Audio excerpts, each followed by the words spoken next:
Hello, Mark. This is Verna, and my student number is 37, and my level is junior.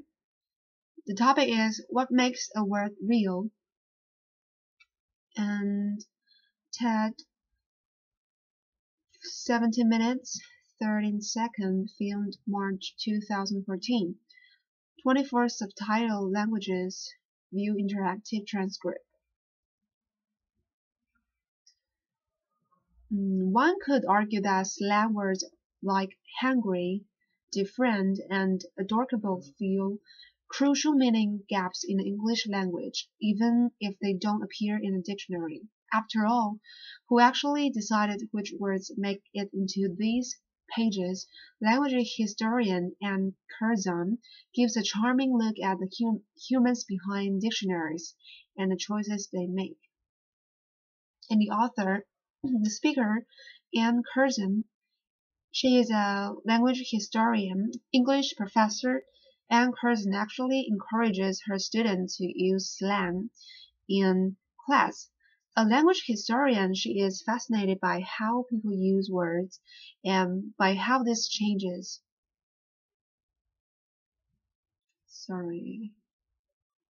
Anne Curzan is a collector of slang words, a dissector of colloquialism, and a charter of language evolution. To put it most simply, she is a professor of English at the University of Michigan who studies how the English language works and how it has changed over time.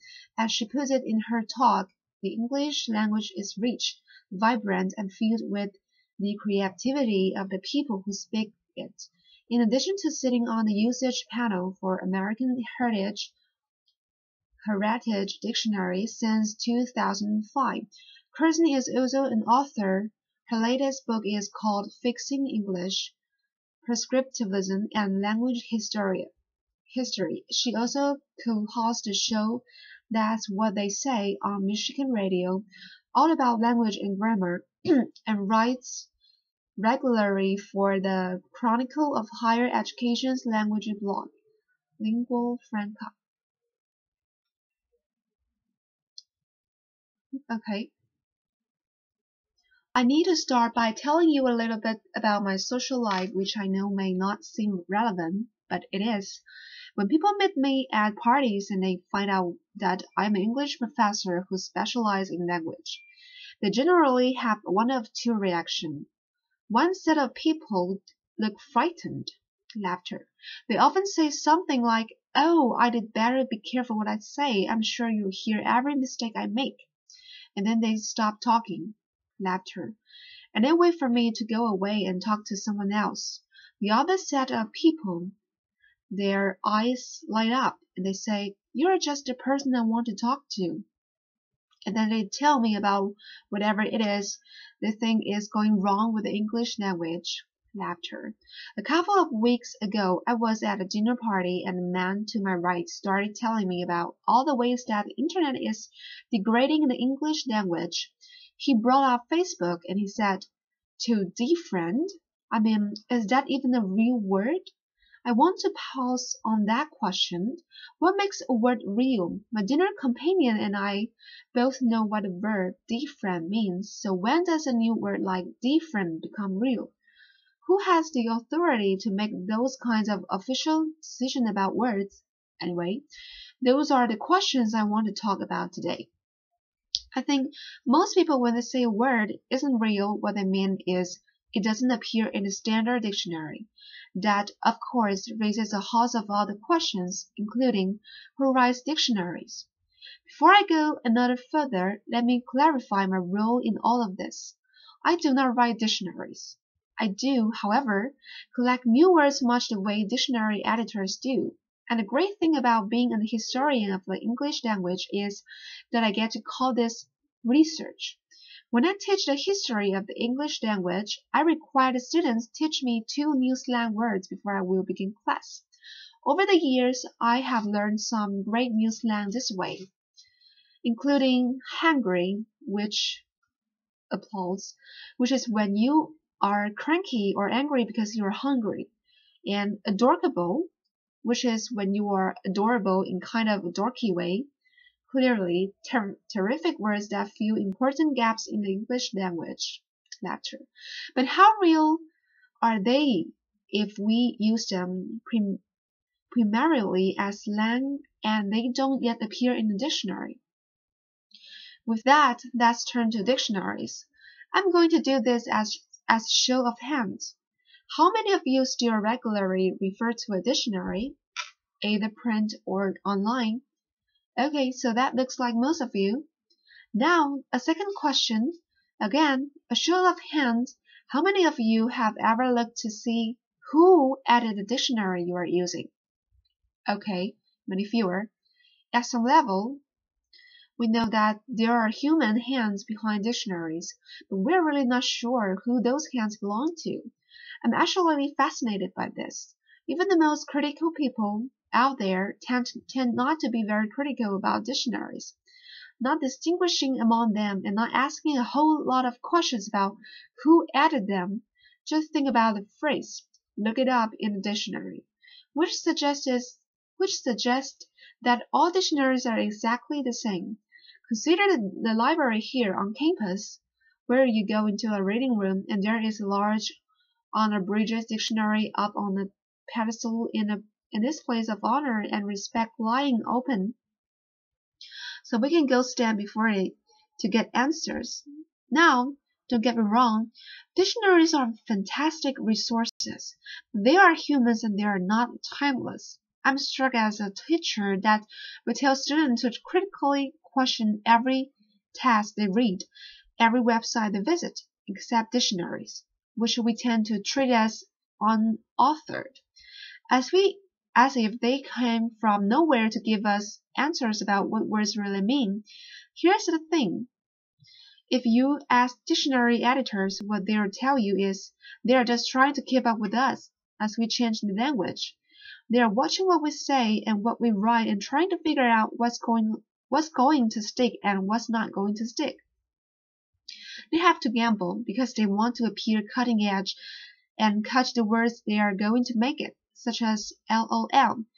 But they don't want to appear faddish and include words that aren't going to make it. And I think a word that they are watching right now is YOLO. You only live once. Now I get to hang out with dictionary editor, and you might be surprised by one of the places where we hang out. Every January, we go to the American Dialect Society annual meeting, where among other things, we vote on the word of the year. There are about 200 or 300 people who come, some of the best-known linguistics in the United States. To give you a sense of the flavor of the meeting, it occurs right before a happy hour. Anyone who comes can vote. The most important rule is that you can vote with only one hand. In the past, some of the winners have been tweeted in 2009 and hashtag in 2012. Chat was the word of the year in the year 2000 because who knew what a chat was before 2000 and WMD in 2002. Now, we have other category in which we vote too, and my favorite category is most creative word of the year. Past winners in this category have included Recombolutation area, which is at the Milwaukee Airport after security, where you can recombobulate laughter. You can put your belt back on, put your computer back in your bag, and then my all-time favorite word at this vote, which is multi-slacking. Laughter.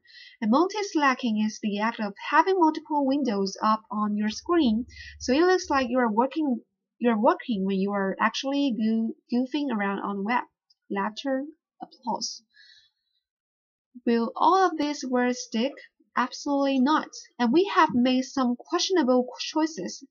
For example, in 2006, when the word of the year was plateaued to mean demoted. Laughter. But some of the past winners now seem completely unremarkable, such as app and is as a prefix and Google as a verb. Now, a few weeks before our vote,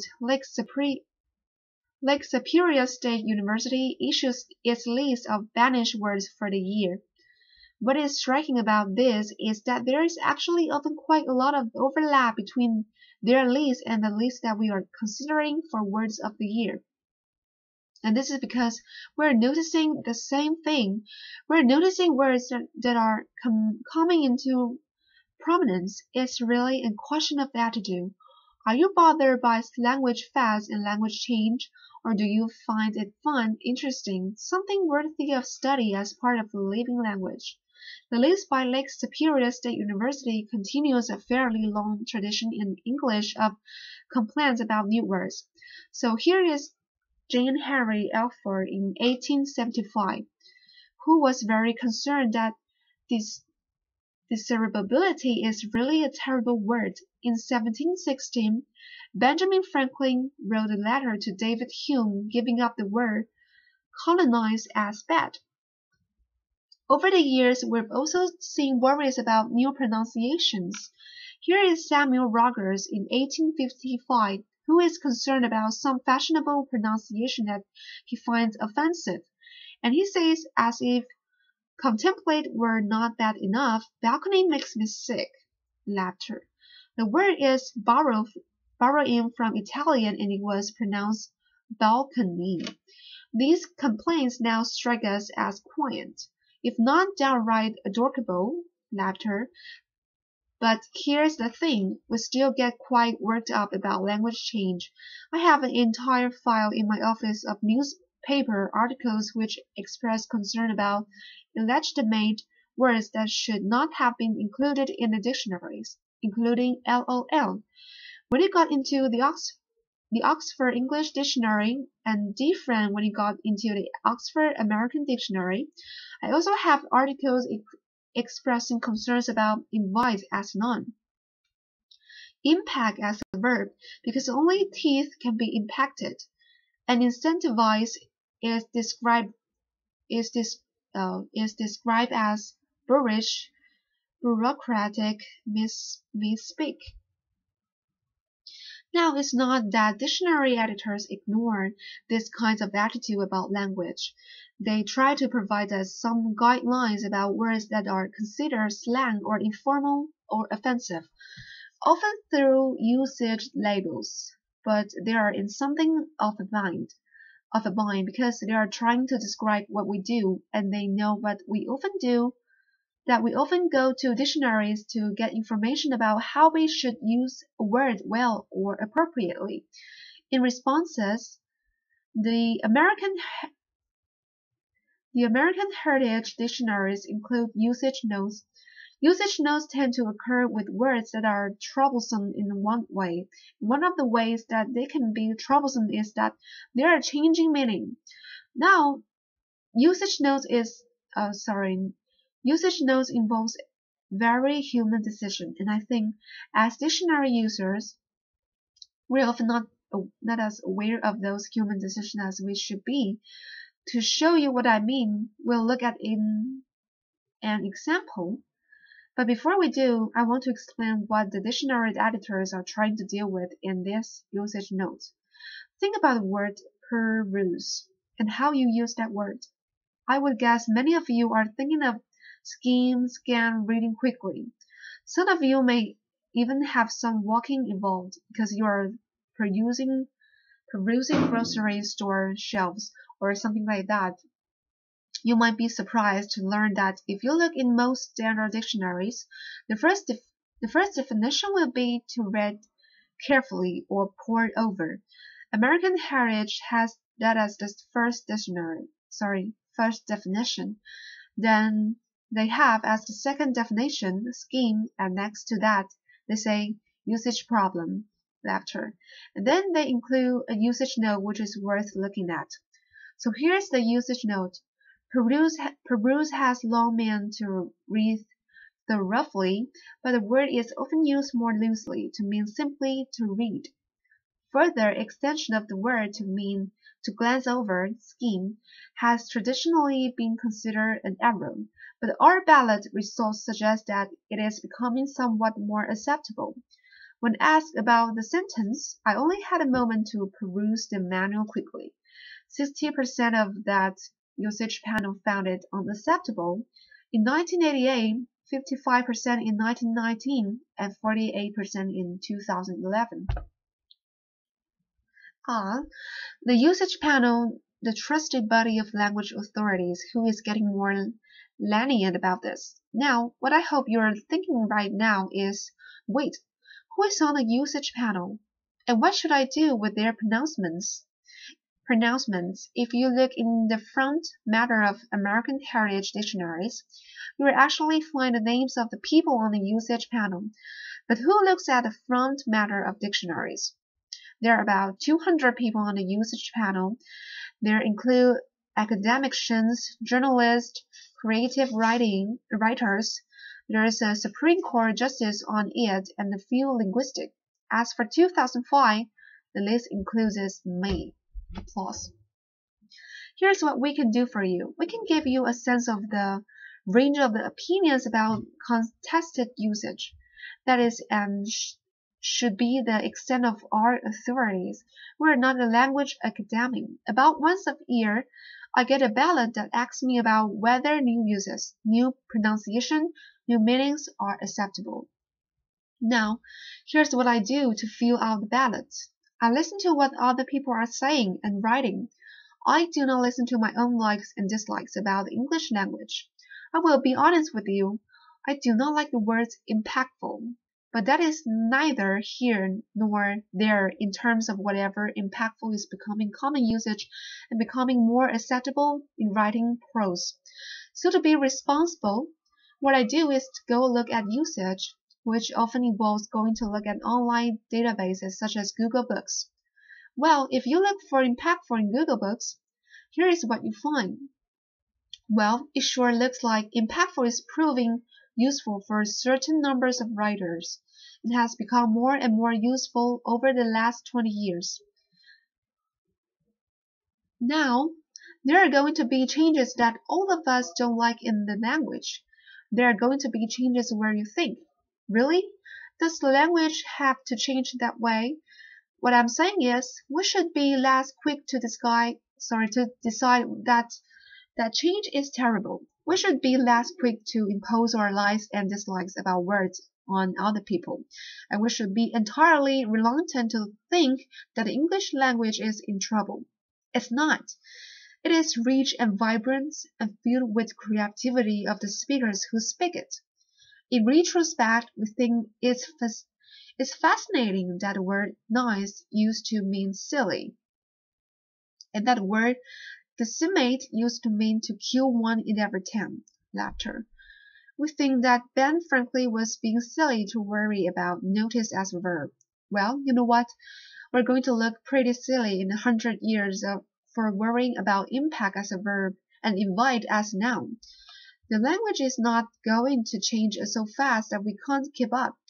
Language just doesn't work that way. I hope that what you can do is to find language change not worrisome but fun and fascinating, just the way dictionary editors do. I hope you can enjoy being part of the creativity that is continually remaking our language and keeping it robust. So, how does a word get into a dictionary? It gets in because we use it and we keep using it. And the dictionary editors are paying attention to us. If you're thinking, but that lets all of us decide what words mean, I would say, yes, it does, and it always has.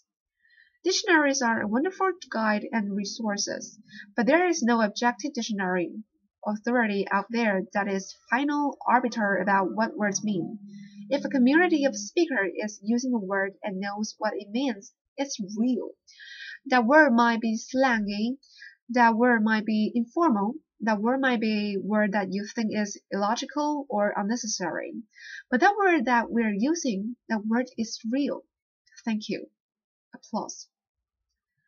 TED programs. Yeah, thank you.